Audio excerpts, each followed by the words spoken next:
Bienvenue donc à la salle des fêtes de Villette pour l'Assemblée générale de la SCARA 2017. Je vous souhaite à tous et à toutes une bonne après-midi en notre compagnie. Et puis donc je laisse la place au film. 162 000 tonnes de grains ont été collectées. La SCARA enregistre sa récolte la plus basse en 35 ans. Au mois de juin 2016, les nombreuses pluies et la faible luminosité ont perturbé le cycle de remplissage des grains. Le professionnalisme à tous les niveaux de la chaîne logistique est à souligner. À votre niveau, les adhérents, en préservant la séparation variétale. Dans les silos, également le classement en variété, la réception et le travail du grain, allotement, homogénéisation, nettoyage. Jusqu'à l'adaptation de nos clients. Ensemble, nous aurons permis de valoriser au mieux la collecte. Les blés, 65 000 tonnes, ont été en grande partie commercialisés à destination de la meunerie. Le marché de l'orge a été aussi impacté par la diminution des rendements. 74 000 tonnes de grains ont été collectées. Sur le colza, la récolte a été touchée, mais à un degré moindre par les aléas climatiques. Et 20 000 tonnes ont été collectées. Passons maintenant aux résultats de la coopérative. Le chiffre d'affaires de la SCARA pour l'année 2016-2017 s'élève à 60,7 millions d'euros, en recul de 18%. Comme vous vous en doutez, le film a pour objectif de faire une synthèse de la gestion annuelle. Par conséquent, à mon niveau, je vais me contenter de quelques remarques globales sur cet exercice 2016-2017. Si aujourd'hui, nous regardons le haut de l'iceberg de cet exercice bien particulier, nous constatons un résultat de gestion globale d'entreprise satisfaisant. Car nous avons pleinement, oui, je dis pleinement, joué notre rôle d'amortisseur pour le revenu agricole et nous en sommes très fiers. Il a été de proposer un des budgets les plus serrés de la coopérative depuis la PAC de 1992. Donc pour ma part, avec l'exercice 2016-2017, avec les ambitions qui étaient posées et les moyens limités alloués, j'ai pu mesurer la modernité et l'agilité réelle de notre organisation coopérative, et ce par la preuve plus que par les mots. Vous m'avez montré, tous, qu'ensemble, vous êtes plus fort qu'Einstein. Eh oui, votre formule E égale MC2 de cette année sera, à la SCARA, excellence égale mobilisation par compétence et connaissance. Notre démarche de développement durable est très structurée. Nous en sommes déjà au 7e rapport développement durable. Nous publions depuis longtemps, en totale transparence, 79 indicateurs challengeants pour l'ensemble de la coopérative, transparents, offerts à tout le monde. Nous avons participé à la mise en place d'une plateforme ouverte au plus grand nombre qui permet aux entreprises qui le souhaitent et qui le peuvent de partager leurs actions dans différents domaines. La SCARA, en tant qu'acteur historique engagé dans cette démarche de développement durable, avec des actions concrètes, et de ce fait, invité à participer à une conférence le 11 décembre 2017 autour de grands noms d'entreprises françaises. Date importante également, des acteurs ont décidé de franchir le pas et d'investir financièrement pour faire de Biogaz Darcy ce projet d'envergure certaine, mais ce projet d'économie circulaire qui vise à l'injection du biométhane, nous le partageons avec grand plaisir avec le territoire d'Arcy. La SCARA, le Crédit Agricole et sa filiale Unifergie, l'ADEME et Nasquio Environnement, chacun à son niveau, a su prendre sa juste part pour faire de ce projet un projet concret. Je vais à mon tour revenir sur l'exercice 2016-2017 que nous venons de clôturer. Comme je vous l'avais indiqué l'an passé, l'exercice 2016-2017 a été un véritable challenge collectif. Le défi était en effet de montrer que notre coopérative est en mesure de gérer ses risques sans reporter la charge sur ses adhérents. Ce challenge a bien été relevé et réussi par l'ensemble des équipes SCARA. C'est une réelle satisfaction d'avoir pu constater la solidarité et la capacité d'adaptation des équipes SCARA, montrant ainsi la résilience de notre coopérative. Concernant l'affectation du résultat, elle préserve équilibre entre le retour direct sur nos exploitations, la confortation des fonds propres et la trésorerie de la coopérative.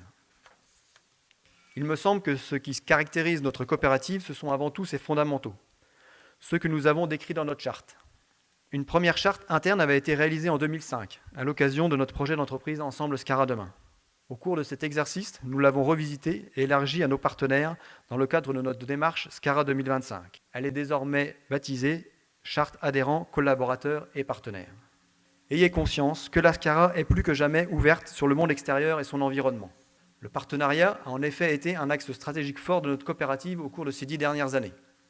La Scara a cette capacité à se remettre en cause, à se réinterroger régulièrement sur sa stratégie et l'évolution du contexte tant interne qu'externe, afin de s'assurer que l'ensemble de ses forces vives restent bien alignées derrière les mêmes objectifs. C'est dans cet esprit que nous avons bâti notre projet d'entreprise Scara 2025, avec les 3 axes stratégiques que sont la création de valeur à travers la différenciation, l'innovation et la croissance.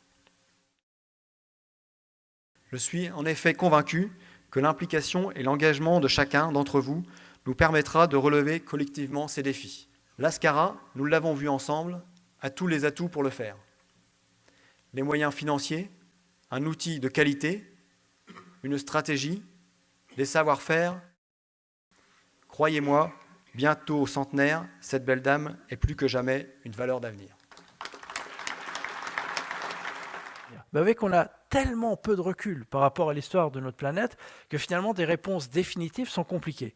Voilà, la météo malheureusement est source maintenant un peu d'inquiétude et en même temps reste source de questionnement parce que c'est une science très très jeune. Effectivement, on est au début de l'histoire de la connaissance. Malheureusement, on progresse très vite dans beaucoup de domaines techniques, on ne sait pas tout et la nature nous résiste. Je vous ai pris là quelques grandes dates en France, mais évidemment ma liste est loin d'être exhaustive, pour vous montrer que de tout temps, il y a eu malheureusement parfois des conséquences dramatiques d'événements météo. Effectivement, il y a de toute façon des fluctuations naturelles. Je vous l'ai montré sur la courbe, au XVIIe et XVIIIe siècle, c'était pas l'ère industrielle, donc il n'y avait aucun polluant dans l'air. Et il y avait déjà de grandes variations. Donc c'est pas d'aujourd'hui qu'on se dit il n'y a plus de saison, il n'y a plus de climatologie, il n'y a plus d'équilibre d'une année à l'autre. Et non, ça a toujours été comme ça. La variabilité naturelle du climat est quelque chose qu'on doit intégrer. Toutes les saisons ne peuvent pas se ressembler. Qu'il y a forcément de bonnes saisons et qu'il y a malheureusement aussi de mauvaises et de très mauvaises saisons. Et ça, c'est pas le réchauffement, on n'en est pas responsable. La Terre a sa propre façon de respirer.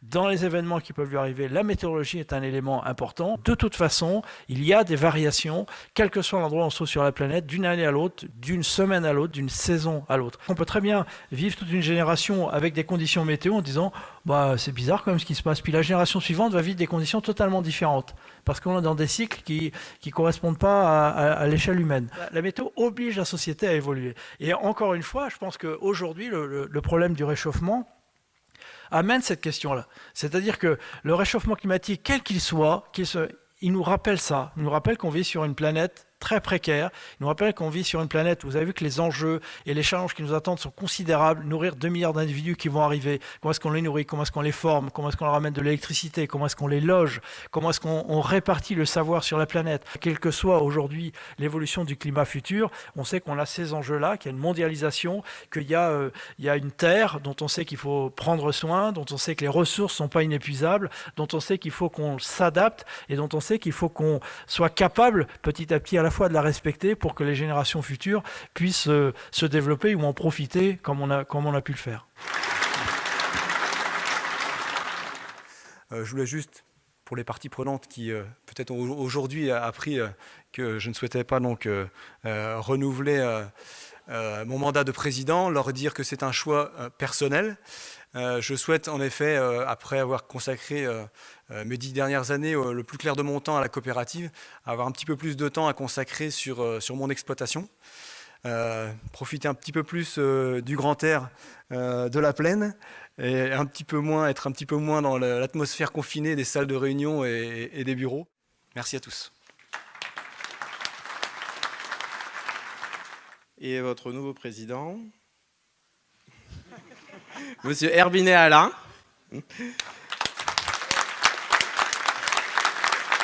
Bon, je m'appelle bien Alain Herbinet, je suis agriculteur à Feuges et j'ai une qualité, je crois, c'est que j'aime la Scara. Je ne suis pas certain que ça suffise pour être un bon ou un excellent président.